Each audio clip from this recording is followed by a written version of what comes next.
러시아의 우크라이나 침공 이래 최장기간 전투가 벌어진 격전지. 이번 전쟁에서 가장 길고 피비린내 나는 전투가 이어지고 있는 지역. 병사들의 평균 기대 수명 약 4시간에 불과. 수만 명의 우크라이나군과 러시아군이 사망해서 붙은 악명, 고기 분쇄기. 러시아 우크라이나 양측이 치열한 소모전을 벌이고 있는 최대 격전지, 바로 바흐무트입니다. 러시아 용병 기업 바그너 그룹의 수장 프리고진이 바흐무트를 점령했다고 밝혔습니다.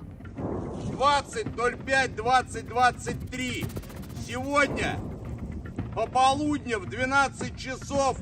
러시아 국방부 또한 바그너 돌격대의 공격 작전과 러시아군의 포병 및 항공 지원으로 아르투모브스크 해방을 완수했다는 성명을 발표했습니다. 승전보를 들은 푸틴, 곧바로 바그너 그룹 돌격 부대와 러시아 정규군 부대가 바흐무트 해방 작전을 완수한 것을 축하한다며 축하 메시지를 보냈고, 그 전투에서 수훈을 세운 모든 이들이 국가 훈장을 추천받을 것이라고 밝혔습니다. 그러나 프리고진은 러시아 공수부대가 바그너 그룹이 도시를 점령하는 것을 도왔다는 것은 완전한 거짓말이라고 말했습니다. 러시아 군대로부터 실질적 도움을 받지 못했다고 주장한 것입니다. 프리고진의 바흐무트 승리에 대한 주장은 전적으로 자신과 그의 군대를 위한 것이라는 관측이 나옵니다.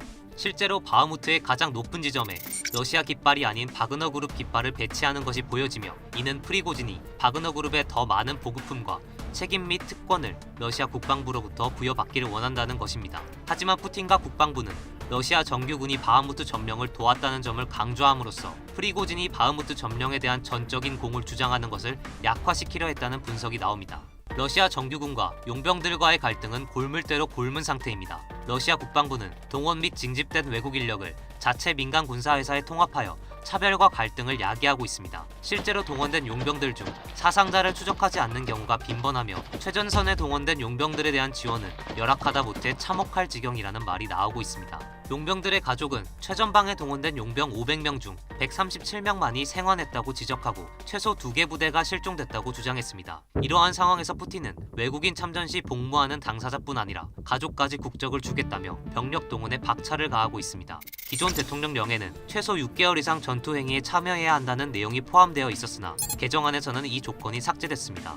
또 기존 1년 이상으로 규정했던 복무 기간을 1년으로 하고, 전투 중 입은 중상으로 전역하게 된 경우에만 국적을 받을 수 있다는 조건도 삭제했습니다.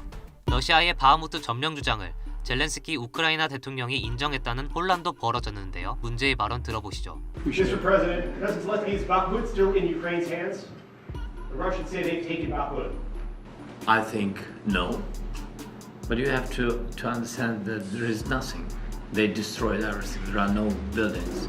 It's a pity, it's tragedy, but for today, Bakhmut is only in our hearts. There is nothing on this place. 외신들은 이 발언을 우크라이나가 함락을 인정한 발언으로 풀이했고, 바흐무트가 러시아 손에 완전히 넘어간 것을 젤렌스키 대통령이 시인했다고 보도했습니다. 젤렌스키 곧바로 오보라며 바흐무트 함락을 부인했습니다. Сьогодні вони знаходяться в Бахмуті.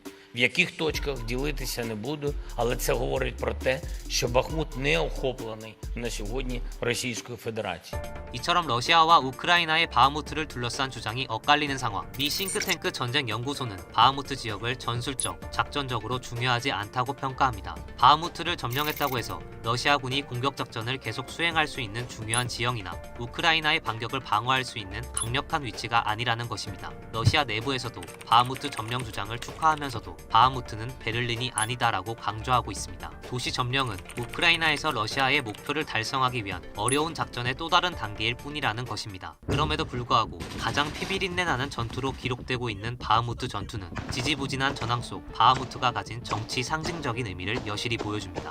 러시아군 입장에서는 이번 전쟁의 명분이자 목표 가운데 하나인 2014년 친러 반군이 선포한 공화국 도네츠크 인민공화국의 해방을 위해 바흐무트 점령이 꼭 필요하며, 바흐무트 점령은 러시아가 오랫동안 공을 들여온 도네츠크주 도시 크라마토르스크와 슬로비안스크로 진격하는 길목을 얻게 되는 것을 의미하기 때문입니다. 현재까지의 우크라이나 전황을 살펴보겠습니다. 2022년 3월 러시아군이 빠른 승리를 목표로 우크라이나 침공을 본격화하고 수도 키이우는 풍전등화의 상태에 놓입니다. 2022년 4월 우크라이나의 강력한 저항과 러시아군의 병참 및 전술적 오류로 인해 러시아군이 키이우에서 밀려납니다. 2022년 8월 러시아가 북쪽 돈바스 지역 일부 영토를 점령하며 진전을 보입니다. 2022년 9월 우크라이나가 하르키우 주변 영토를 수복합니다. 2022년 11월 우크라이나가 헤르손을 탈환했습니다. 2023년 2월 치열한 전투가 계속되며 러시아가 우크라이나를 바흐무트 아래로 내리누르고 있습니다. 2023년 5월 프리고진이 바흐무트 함락을 선언하고 5월 25일 도시에서 철수할 의사를 밝혔습니다. 이처럼 전쟁이 점점 더 치열해지는 상황 속 러시아 본토 벨고로드 지역에서 교전이 발생했습니다. 공격 주체는 러시아 반체제 단체 러시아 자유군단. 독재를 끝낼 시간이라며 푸틴의 선전포고를 했습니다. Такие же россияне, как и вы. Мы такие же люди, как и вы. Мы хотим, чтобы наши дети росли в мире и были свободными. 러시아 측은 이번 공격으로 인명피해를 입었고 여러 마을의 물과 전력 공급이 끊겼다며 대테러 작전을 선포하고 주민 대피에 착수했습니다. 그러면서 바흐무트를 잃은 우크라이나군이 정치적 영향을 줄이기 위해 공격을 나섰다며 강한 반격을 다짐했습니다. В стране фактически идет война, а сегодня у нас спецоперация перешла в фазу войны. 일진일퇴를 거듭하는 바흐무트 전투. 1, 2차 세계대전을 떠올리게 하는 치열한 전쟁 속 인구 8만이었던 도시는 회색빛 콘크리트만 남았습니다.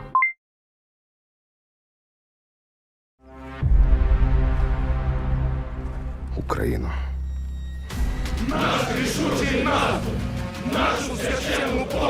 Нашу святу перемогу! Нехай рука моя буде твердою! Щоб вбивати ворогів! Нехай око моє буде ясним! Щоб вбивати ворогів! Нехай зброя моя буде справною! Щоб вбивати ворогів! Нехай воля моя буде сталь! Щоб вбивати ворогів! 발레리 잘루즈니 우크라이나군 총사령관이 현지 시간 27일 영상 메시지를 통해 러시아에 대한 대반격 출정 선언을 하였습니다. 잘루즈니 총사령관은 우리 것을 되찾을 시간이다라고 텔레그램에 기록하며 우크라이나군 장병들이 전투 준비를 하고 있는 모습을 보여주었습니다. 젤렌스키 우크라이나 대통령 또한 지난달 말 우크라이나군이 언제 진군할지 결정했다며 대반격이 임박했음을 예고했습니다. Що максимально важливо, терміни щодо того, як ми будемо рухатись. Будемо. рішення ухвалені. 이어서 현지 시간 3일 젤렌스키 대통령은 오데사에서 진행한 미 월스트리트 저널과의 인터뷰에서 대반격 준비가 됐다고 말했습니다. 그는 우리가 성공할 것이라고 강력히 믿지만 얼마나 오래 걸릴지는 모르겠다고 언급했습니다. 다른 한편 러시아로부터 전술 핵무기를 이전받고 있는 벨라루스의 알렉산드르 루카셴코 대통령이 러시아와 벨라루스의 편에 서는 국가엔 핵무기를 나눠줄 수 있다고 공언했습니다. 방로 중인 루카셴코 대통령은 현지 시간 28일 러시아 국영방송 제1채널과의 인터뷰에서 벨라루스와 러시아 국가연합에 가입하라. 그게 전부다. 그러면 모두를 위한 핵무기가 있을 것이라고 강조했습니다. 어디까지나 러시아가 아닌 자신만의 의견이라 선을 그었지만 같은 생각을 가진 동맹국들에게 핵무기를 나눠주겠다는 루카셴코의 발언은 핵무기의 전 세계적 확산에 대한 우려를 고조시키고 있습니다. 이미 미국의 전술 핵무기들이 나토 5개 회원국인 독일, 네덜란드, 벨기에, 이탈리아, 튀르키예에 배치돼 러시아의 턱끝을 겨냥하고 있습니다. 배치된 핵무기는 B-61계열 전술 핵폭탄 150여 개로 핵 버튼을 누를 독점적 권한은 오직 미국 대통령에게 있습니다. 핵무기들은 5개국 내 미 공군기지 6개에 분산 배치됐으며 적국의 핵탄두를 투하하는 임무는 주둔국 군용기가 수행합니다. 미국은 이를 핵 공유라 지칭하며 러시아 코앞에서 칼끝을 겨누고 있습니다. 이에 푸틴 똑같이 하기로 했다며 벨라루스에 오는 7월 1일까지 전술 핵무기 저장고를 완공할 예정이라 공언했습니다. Мы договорились, что мы сделаем то же самое, не нарушая своих обязательств, хочу это подчеркнуть, не нарушая своих международных обязательств по нераспространению.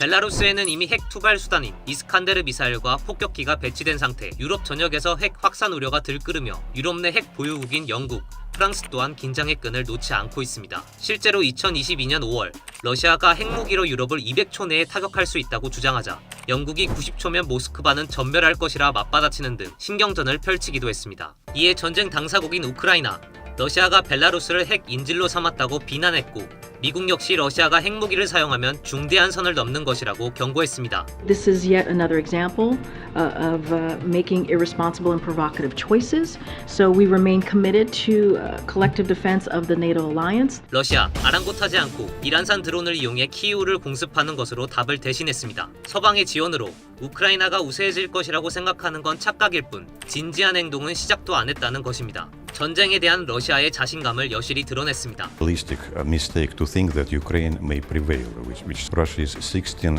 times bigger than Ukraine. It hasn't just started yet to act very seriously. 이에 더해 푸틴의 최측근인 메드베데프 국가안보회의 부의장은 현 상황에서 서방이 우크라이나에 전투기를 제공할 가능성은 충분히 있으며 심지어 핵무기를 제공할 수도 있다고 주장하며 서방이 우크라이나에 핵무기를 제공하면 선제 타격할 것이라고 엄포를 놓았습니다. 서방 국가들이 우크라이나의 F-16 전투기를 지원하려는 움직임에 대해 용납할 수 없는 확전행위라고 반발하는 러시아. 우크라이나가 그토록 바라던 F-16 전투기 지원이 가시화됐지만 미국은 전쟁 판도를 크게 뒤집을 수는 없을 것이라 예측하고 있습니다. 마크 밀리 미 합참의장은 마법 같은 무기는 없다며 경고하였고 러시아와 공중 경쟁을 하려면 상당한 수의 4, 5세대 전투기가 필요하며 이러한 규모의 공군력을 구축하는 데에는 상당한 시간이 소요될 것이라고 말했습니다. 군사 전문가들 또한 F-16 전투기를 투입하더라도 S-300, S-400 등 러시아의 첨단 방공망 때문에 초저공 비행을 해야 해 작전 수행에 제약이 있을 수 있다고 언급했습니다. 이는 러시아도 마찬가지로 서방이 우크라이나의 패트리엇과 나삼스 등의 방공무기를 제공하면서 제공권 장악은 러시아와 우크라이나 양측 모두에게 쉽지 않다는 분석입니다. 핵 확산 방지 조약이 무색하게 전 세계의 핵 위협 그림자가 드리워진 상황. 2차 세계대전 당시 핵무기 개발에 참여한 아인슈타인 등이 주축이 돼 탄생한 미 핵 과학자회는 지구 멸망 시간을 자정으로 정하고 매년 지구의 시각을 발표하고 있습니다. 인류에게 핵 위협을 경고하기 위해서입니다. 2023년 1월 24일 지구 종말 시계가 가리킨 시각은 자정 90초 전인 23시 58분 30초, 종말까지 남은 시간 단 90초. 오늘 종말 시계의 분침과 초침은 몇 분, 몇 초를 가리키고 있을까요?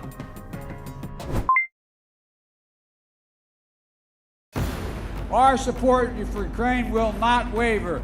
NATO will not be divided, and we will not tire. If I were president, I will end that war in one day. It'll take 24 hours. I know Zelensky well. I know Putin well.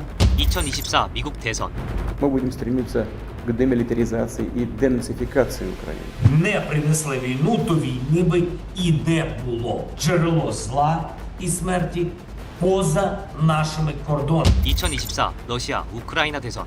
Unwavering support reassures the people of Taiwan. We are not isolated. We are not alone. 尽最大努力争取和平统一的前，但绝不承诺放弃。 2024 대만 총통 선거까지. 2024년 평화와 전쟁의 서사가 지배적 서사로 등장하는 해입니다. 우린 이 틈에서 어떤 선택을 해야 할까요? 2024년 재선에 도전하는 조 바이든 미국 대통령. 첫 유세지로 펜실베니아 노조 행사를 찾아 미국에서 일자리를 만들고 물건을 수출할 것이라며 메이드 인 아메리카, 미국 제조 정책을 강조했습니다. We're the United States of America. There's nothing beyond our capacity. Nothing beyond our capacity. 지난 3년간의 투자는 향후 50년간 미국을 변화시킬 힘을 갖고 있다면서 이 변화의 중심에 노조와 근로자들이 있다고 밝힌 것입니다. 바이든 대통령은 지난 2020년 대선 때도 미시간, 위스콘신 등과 함께 미국 북부의 경합주로 꼽히는 펜실베니아의 노조 행사에서 처음 유세를 시작했습니다.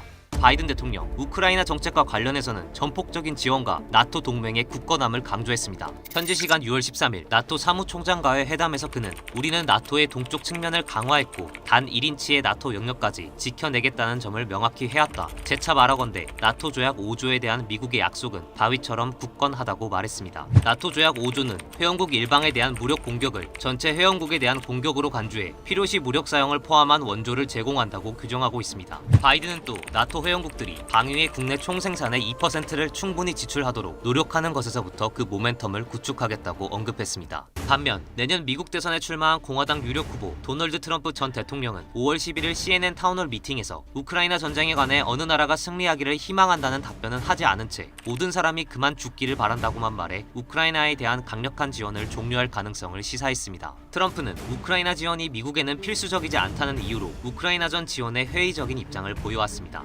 1년 넘게 지속되는 전쟁을 두고 트럼프는 푸틴과의 친분을 언급하며 내가 대통령이 된다면 젤렌스키 우크라이나 대통령과 푸틴 러시아 대통령을 모두 만나 24시간 안에 전쟁을 끝낼 것이라고 말했습니다. 푸틴 러시아 대통령이 실수를 저질렀지만 전범이라 부른다면 문제 해결이 더 어려워질 것이라고도 했습니다. 트럼프는 제3차 세계대전이 일어날 우려가 있고 빨리 조치를 취하지 않으면 실제로 일어날 것이라며 3차 세계대전을 막으려면 내가 다시 대통령으로 선출돼야 한다고 주장했습니다. 그는 2024년 대통령 선거가 최후의 결전이라며 만약 자신이 대선에서 승리하지 못하면 지금까지와 같은 미국은 사라질 것이라고 경고했습니다. 2024년 러시아 또한 대선을 치릅니다. 이번 선거는 2020년 러시아 헌법 개정 후 처음으로 치러질 예정인데 푸틴이 재집권할 가능성이 큽니다. 푸틴은 지난 2000년 3대 대통령직을 맡으면서 집권을 시작했습니다. 이후 2008년까지 연임한 뒤 3연임 금지 조항에 따라 4년간 총리직을 수행했다가 2012년부터 다시 대통령직에 올랐습니다. 이번엔 임기가 6년으로 늘고 2018년 재선돼 현재 4번째 임기를 지내고 있습니다. 하지만 개정된 헌법은 기존 대통령의 임기를 백지화하는 내용의 특별 조항을 신설했습니다. 이에 따라 푸틴 대통령은 2024년 현 임기를 마친 뒤 대선에 출마하면 6년 임기의 대통령을 2차례 더 할 수 있습니다. 이렇게 되면 푸틴은 2036년까지 무려 32년간 대통령 자리에 앉을 수 있게 됩니다. 독재자로 악명 높았던 스탈린의 30년보다도 더 오래 권좌를 유지하는 것입니다. 지금 푸틴에 대한 러시아인의 신뢰도는 매우 높습니다. 러시아 여론조사 기관이 2023년 3월 27일부터 4월 2일까지 18세 이상 러시아인 1,600명을 대상으로 푸틴 대통령을 신뢰하는지 물었는데 신뢰도가 무려 80.4%에 육박했습니다. 국정 지지율도 77.9%를 기록했습니다. 푸틴의 핵심 공약인 경제적 부흥과 강한 러시아의 자긍심 부활이 러시아 국민들을 자극했다는 분석입니다.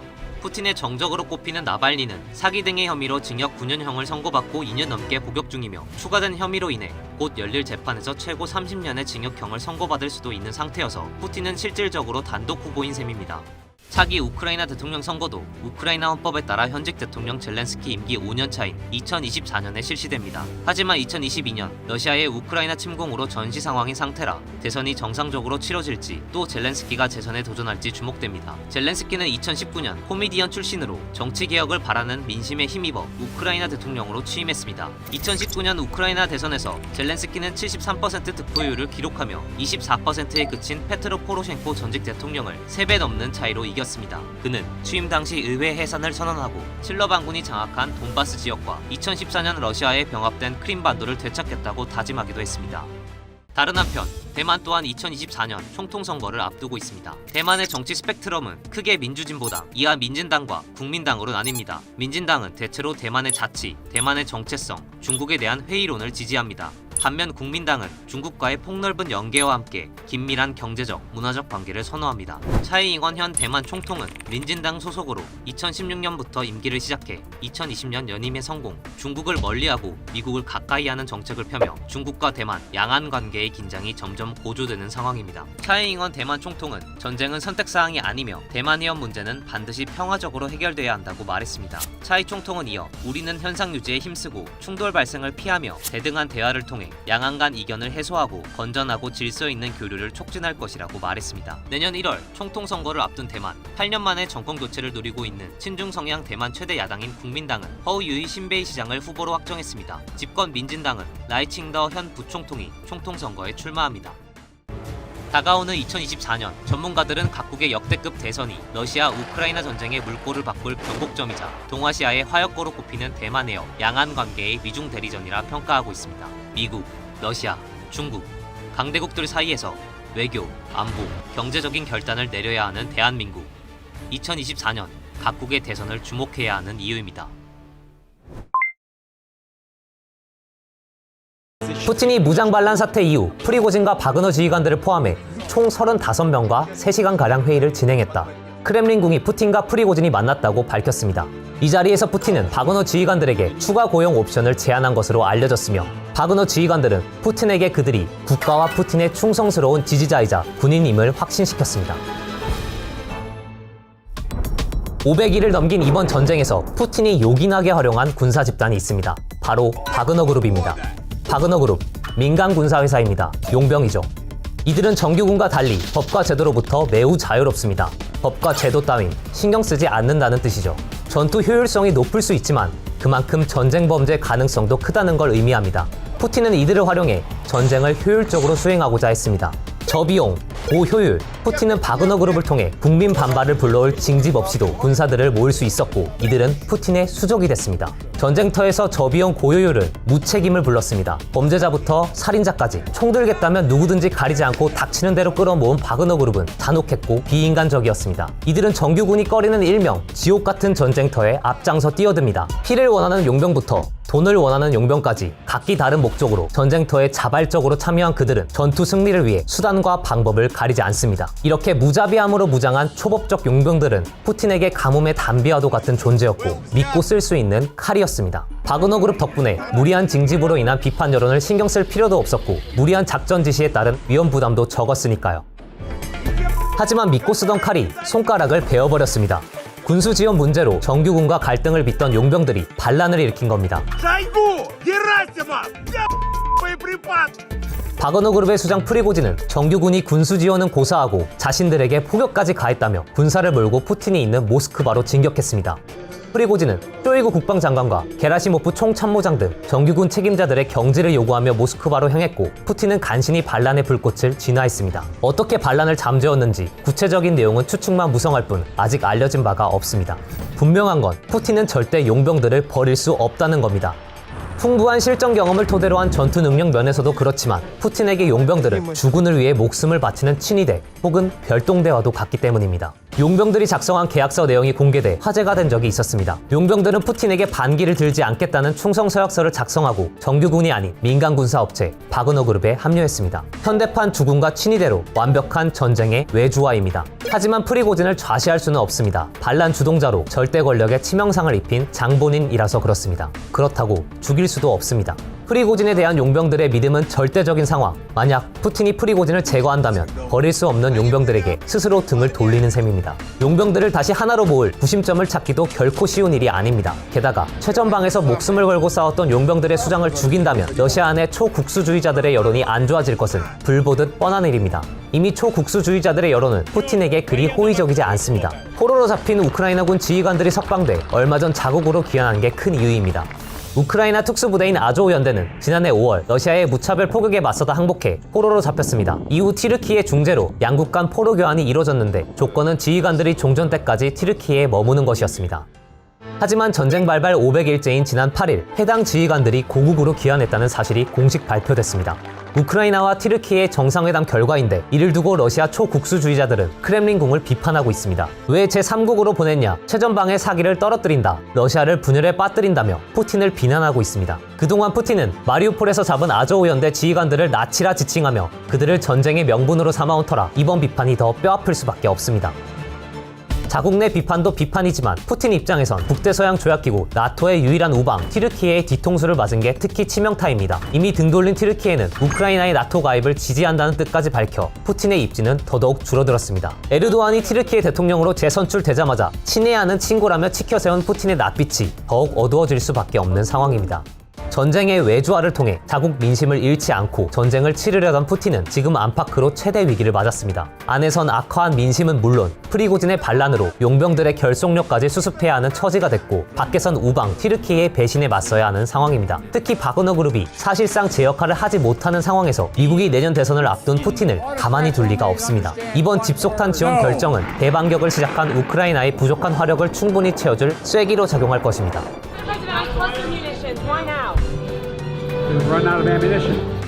영원히 든든한 수족일 줄 알았던 바그너 그룹이 이탈한 상황에서 만약 러시아의 인적 물적 자원 부족으로 방어망이 무너지기 시작한다면 그래서 다시 자국민 징집을 시도해 병력 부족 문제를 해결하려 든다면 우크라이나 전쟁 초기 키이우를 단기간에 함락하지 못했던 때처럼 여론은 급속도로 악화하기 시작할 것입니다.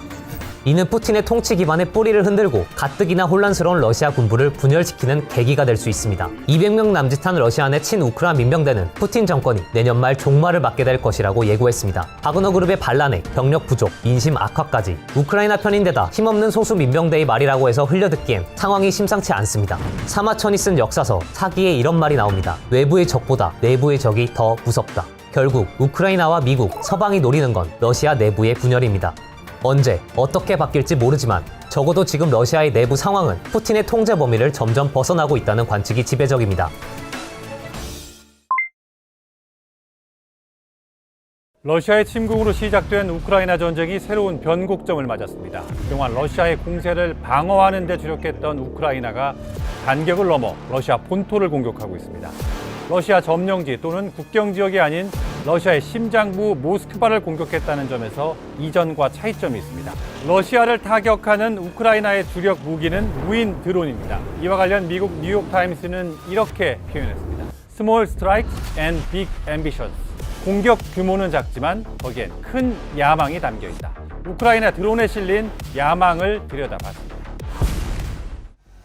현지 시각 8월 1일 러시아 모스크바 중심가 고층 건물이 드론 공격을 받았습니다. 드론은 21층에 충돌했고 건물 창문들이 부서졌습니다. 인명피해는 없었습니다. 로이터 통신은 공격받은 건물에 러시아 경제개발부, 디지털부, 산업통상부 등 정부 부처가 들어서 있다고 전했습니다.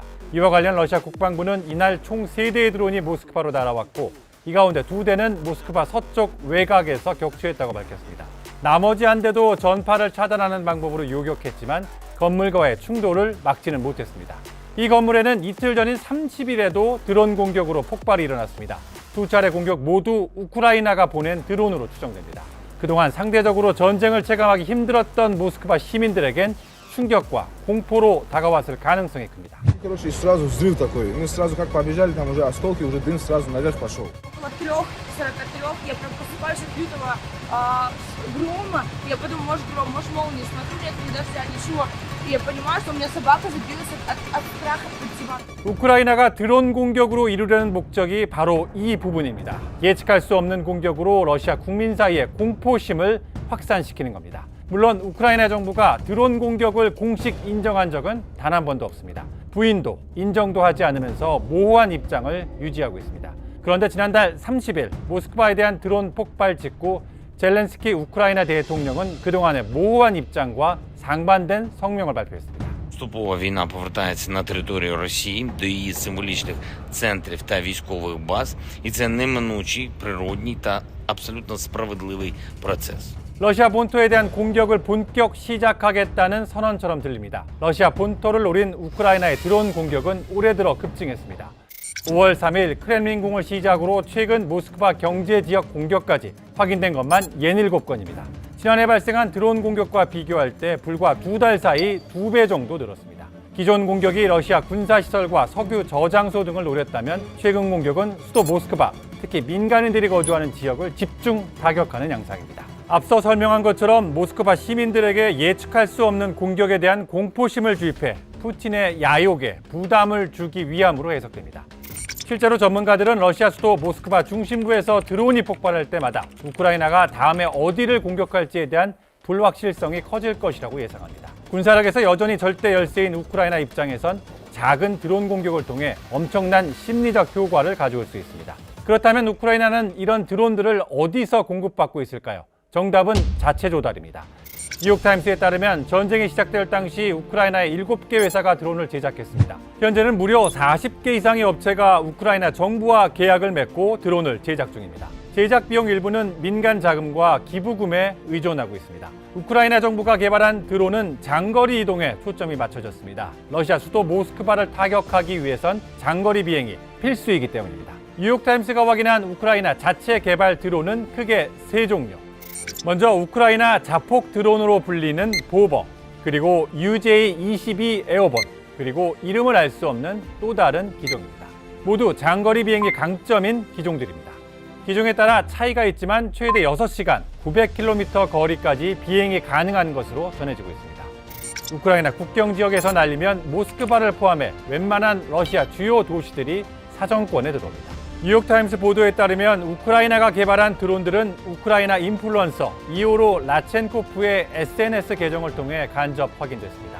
지난해 12월 라첸코프는 우크라이나 군사정보국 관계자로부터 장거리 드론 제작에 사용할 자금을 지원해달라는 요청을 받았습니다. 라첸코프와 팔로워 100만 명은 약 50만 달러를 모금해 드론 제작에 힘을 실었고 보버라는 이름의 드론이 완성됐습니다. 5개월 후, 그러니까 5월 3일 보버는 크렘린궁에 대한 공격에 사용된 것으로 추정됩니다. 크렘린궁에 대한 공격이 발생한 지 일주일 후 라첸코프가 SNS에 올린 사진입니다. 보버 드론 옆에서 찍은 사진들과 함께 모금 목표를 달성한 팔로워들에게 감사 인사를 전했습니다. 여러분의 놀라운 성원과 보내주신 모든 기부금에 진심으로 감사드린다. 적들, 그러니까 러시아는 이미 이 무인 전투기의 출현으로 큰 손실을 입었고 앞으로 더 많은 피해를 입게 될 것이다. 이렇게 밝혔습니다. 라첸코프와 함께 사진을 찍은 이 남성, 우크라이나 군 정보국 소속인 카일로 부다노프입니다. 사진 속 라첸코프는 부다노프가 준 그림 선물을 들고 있는데 크렘린궁에 폭탄 2발을 투하하는 드론을 그린 그림이었다고 뉴욕타임스는 전했습니다. 앞서 4월 24일 모스크바 동쪽 노긴스크 공격 당시에는 UJ-22가 사용됐습니다. 격추된 드론 사진을 보면 라첸코프가 올린 사진 속 기종과 같아 보입니다. 7월 25일 데니스 시미알 우크라이나 총리는 드론 기술에 대한 투자를 지난해 1억 8천만 달러에서 올해 10억 달러 이상 늘리겠다고 발표했습니다. 무려 10배 증액했습니다. 여기서 미국 등 서방에서 무기 공급 지원을 받는 우크라이나가 자체 기술로 드론 개발에 힘을 쏟은 이유를 주목해야 합니다. 미국과 나토 등 서방 동맹국들은 우크라이나를 지지하면서도 전면적인 무기 지원에는 신중한 입장입니다. 자칫 자신들이 우크라이나에 지원한 무기가 러시아 본토를 타격하는 데 사용된다면 3차 대전으로 확산될 위험성이 있기 때문입니다. 실제로 우크라이나에 지원된 무기들은 우크라이나 영토 안에서 러시아군을 표적으로만 사용할 것이라는 약속을 바탕으로 하고 있습니다. 드론 공격 이후 러시아가 우크라이나의 서방 동맹국들이 러시아를 공격했다고 비난한 이유이기도 합니다. 그래서 일부 서방 국가들은 우크라이나의 러시아 본토를 타격하는 드론 공격을 자제해달라고 경고하고 있습니다. 하지만 우크라이나 주요 도시를 매일 미사일로 폭격하는 러시아의 보복 공격이 계속되는 상황에서 군사력에서 절대 열세인 우크라이나가 쓸 수 있는 효과적인 반격 카드는 드론 외에 많지 않아 보입니다. 전쟁사를 보면 약자는 종종 게릴라 전술을 이용해 강자에 대응해왔습니다.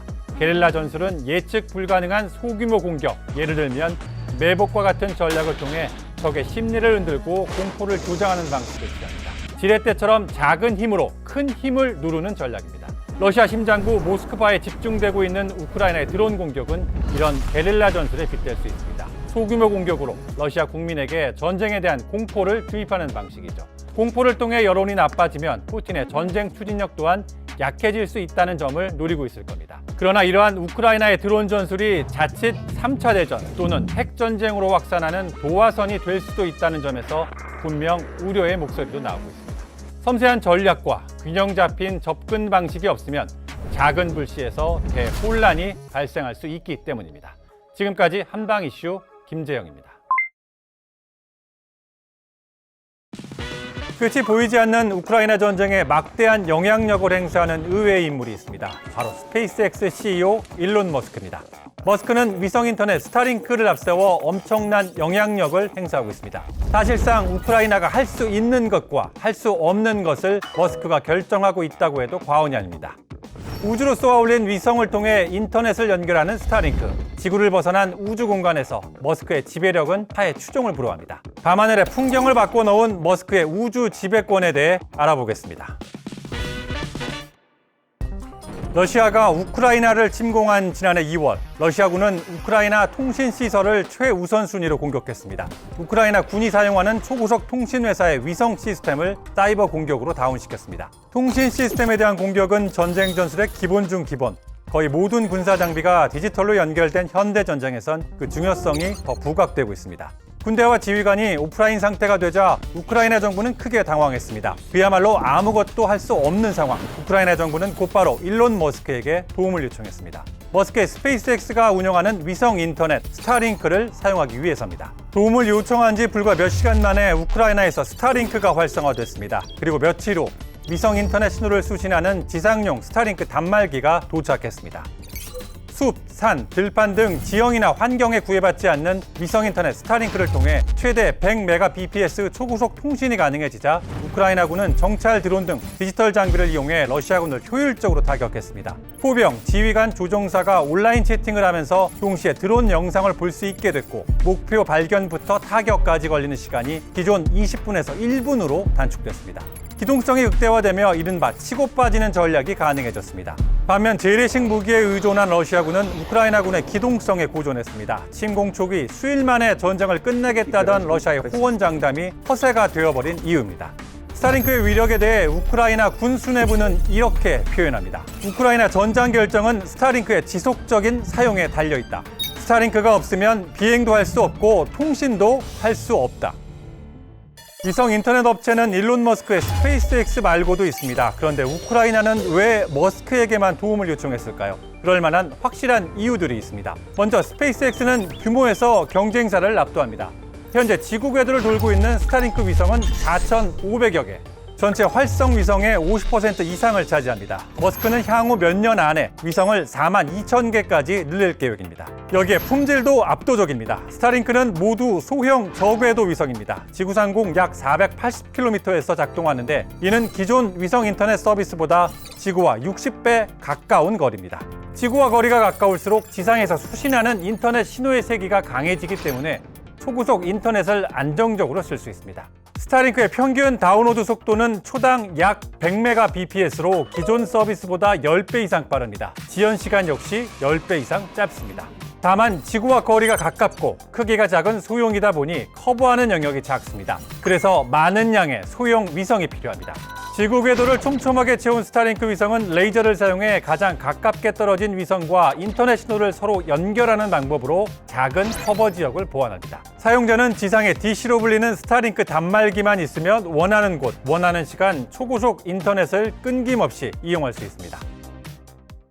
머스크는 2019년 처음으로 스타링크 위성을 우주 궤도에 쏘아 올렸습니다. 위성을 궤도에 진입시키려면 위성을 실은 로켓을 우주로 쏘아야 하겠죠. 머스크의 도전이 시작된 2019년까지 천문학적인 비용이 들어가는 로켓 발사 문제 때문에 위성 인터넷은 사업성이 없다는 시각이 지배적이었습니다. 하지만 머스크에겐 남들이 생각하지 못한 기술력이 있었습니다. 스페이스X의 로켓 팰컨 9은 우주 여행 후 스스로 지구로 귀환하는 기능이 있습니다. 재사용이 가능한 겁니다. 가장 최신 모델인 팰컨 9 블록 5의 경우 별도의 분해나 부품 교체 없이 연속으로 10회까지 발사할 수 있으며 10회 이후부터 일부 부품을 교체해가며 최대 100회까지 재사용할 수 있는 것으로 알려졌습니다. 로켓 재사용이 가능해지면서 발사 비용은 약 10분의 1 수준으로 줄었습니다. 덕분에 머스크는 한 번에 수십 개의 스타링크 위성을 실은 스페이스X 로켓을 지속해서 우주로 보낼 수 있었습니다. 이제는 거의 매주 스타링크 위성을 실은 스페이스X 로켓이 발사됩니다. 지구 궤도에 있는 위성이 너무 많다 보니 유성으로 착각하는 경우가 심심치 않게 나올 정도입니다. 지구 궤도를 빠른 속도로 점령한 스타링크는 2021년 일부 국가에서 서비스를 시작해 지금은 미국, 일본, 유럽, 남미 등 50개국 이상에서 이용하고 있습니다. 인터넷 환경이 낙후한 아프리카 역시 이용이 가능합니다. 여기에 내년까지 12개 이상 국가가 추가될 예정입니다. 군, 통신사, 항공사, 해상 운송업체 등 다양한 분야에 걸쳐 가입자 150만 명 이상을 확보하고 있는데 미국 정부는 가장 큰 고객 중 하나입니다. 미 항공우주국 나사 임무나 군사 감시 위성을 발사할 때 모두 스페이스X 로켓을 사용합니다. 이와 관련 일론 머스크는 지구상의 모든 곳에서 고대역폭, 저지연 인터넷을 사용할 수 있게 될 것이라고 말하기도 했습니다.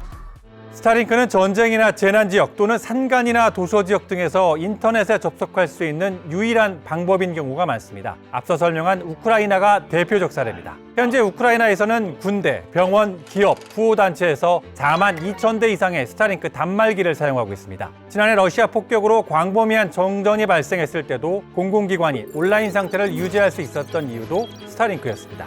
스타링크는 현재 우크라이나 전체 통신 인프라의 혈액과도 같다라는 우크라이나 디지털 장관 미하일로 페드로프의 말이 과장으로 들리지 않는 이유입니다. 무엇보다 스타링크의 필요성은 우크라이나군에게 절대적입니다. 특히 최근에는 러시아 모스크바를 타격한 드론 공격 등에도 많이 사용되고 있습니다. 하지만 사실상 독점 구조인 스타링크에 대한 의존도가 높아지면서 우려의 목소리도 커지고 있습니다. 위성 인터넷 기술에 대한 규제와 감독 기능이 거의 없는 상황, 한 국가의 운명이 스타링크 접속 여부에 달려있다 해도 과언이 아닙니다. 자칫 일론 머스크가 충동적으로 스타링크 접속을 차단할 수도 있고 스타링크를 통해 민감한 정보를 수집해 권력으로 사용할 수 있기 때문입니다. 더구나 현재 스타링크를 따라잡을 만한 기업이나 정부가 없기에 이런 우려는 더 커지고 있습니다. 실제로 우크라이나에선 우려가 현실이 된 사례가 있습니다. 우크라이나가 러시아가 통제하는 크림반도 인근에서 스타링크 접속을 허용해달라고 요청했는데 일론 머스크가 거부한 것입니다. 폭발물을 장착한 해상 드론이 흑해에 정박 중인 러시아 선박을 공격할 수 있다는 우려 때문이었습니다. 이후 머스크는 스타링크가 장거리 드론 공격에 사용될 수 없다고 말했습니다. 하지만 실제로 이미 사용되고 있는 것으로 보입니다. 스타링크에 대한 과도한 의존도를 줄이기 위해 우크라이나 정부 차원에서 다른 업체 등 대안을 찾아봤지만 지금까지 스타링크의 성능에 필적할 업체는 없는 상황입니다. 위성 인터넷에 대한 선택지가 없는 상황에서 각국 정부가 우려하는 건 일론 머스크의 예측할 수 없는 성격입니다. 지난해 9월 머스크는 미국에서 열린 비공개 행사에서 러시아가 우크라이나 영토를 병합하는 내용을 담은 평화 계획을 불쑥 제안했습니다. 우크라이나 입장에선 자칫 머스크가 스타링크 접속을 차단하는 건 아닌지 가슴을 쓸어내렸습니다. 위성 인터넷에 힘을 아는 각국 정부는 머스크와 협력이 필수인 걸 알면서도 주저하고 있습니다. 대표적인 국가로 대만을 들 수 있습니다. 대만은 스타링크 이용과 관련해 스페이스X와 대화를 나눴지만 머스크에 대한 우려 때문에 대화 속도가 늦어지고 있습니다. 테슬라 신차의 약 50%가 중국 상하이에서 생산되는 상황에서 중국과 엄청난 상업적 이해관계가 있는 머스크가 전쟁과 같은 긴급 상황에서 중국 편을 들며 대만의 스타링크 접속을 차단할 수 있다는 걱정이 주된 내용입니다. 이런 정서 때문에 대만 정가에선 스타링크는 실행 가능한 선택지가 아니라는 게 전반적인 분위기입니다. 조금 결은 다르지만 중국 역시 스타링크 이용을 제한하고 있습니다. 이란, 터키 등 권위주의 국가 역시 마찬가지입니다. 인터넷 사용을 제한하는 이들 국가는 국민들이 스타링크 위성 인터넷을 이용할 경우 반정부 게시물 등에 대한 인터넷 통제가 무너질까 우려하고 있습니다. 스타링크 위성의 사용 주기는 대략 3년, 머스크는 매주 수십 개의 스타링크 위성을 우주로 쏘아 올리고 있습니다. 향후 몇 년 안에 지구 저궤도에는 약 7만 개의 위성이 운영될 것으로 예상되는데 이 가운데 절반이 넘는 4만 2천여 개가 머스크 소유 스타링크 위성입니다. 이렇게 되면 우리가 밤하늘에서 본 유성은 알고 보면 머스크의 스타링크 위성일 가능성이 커집니다. 스타링크 위성의 밀집은 천체 관측에 방해가 될 수 있으며 위성 폐기물 관리와 우주 쓰레기 문제로 이어질 수 있는 환경적인 우려도 있습니다. 결국 스타링크 프로젝트는 기술적 혁신과 그로 인한 사회적 이익, 그리고 우주 환경에 대한 지속 가능한 관리 사이의 균형을 찾아야 하는 중요한 도전 과제를 안고 있습니다. 이는 단순히 일론 머스크나 스페이스X의 문제가 아닌 국제적 협력과 규제가 필요한 글로벌한 이슈로 대두되고 있습니다. 지금까지 한방 이슈 김재영입니다.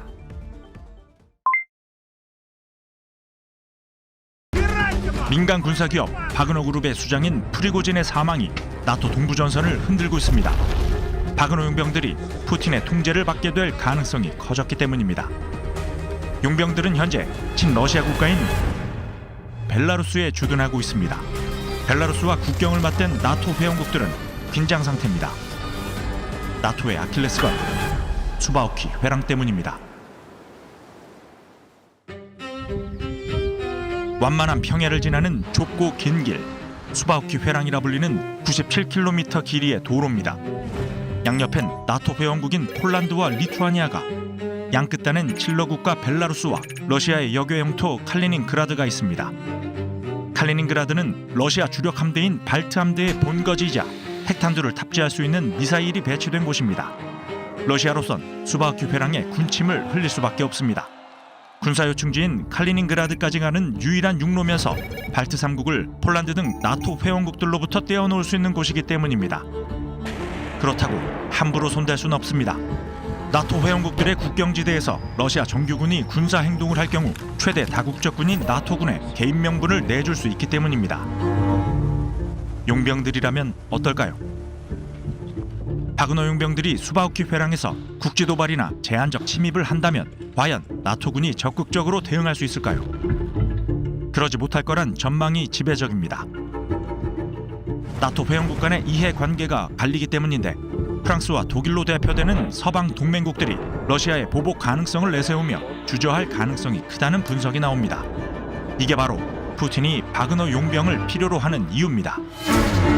우크라이나와 1년 반 넘도록 전쟁을 치르고 있는 러시아가 꾀하는 건 나토의 분열입니다. 푸틴으로선 수바우키 회랑을 점령하지 않고 자극하는 것만으로도 나토 회원국 간의 분열을 유발할 수 있습니다.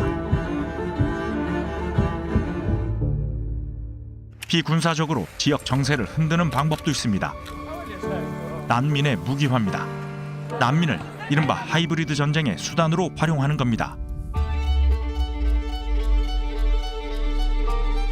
최근 몇 달 동안 벨라루스를 거쳐 폴란드와 발트 3국의 국경을 넘으려는 중동과 아프리카계 난민들이 급증했습니다.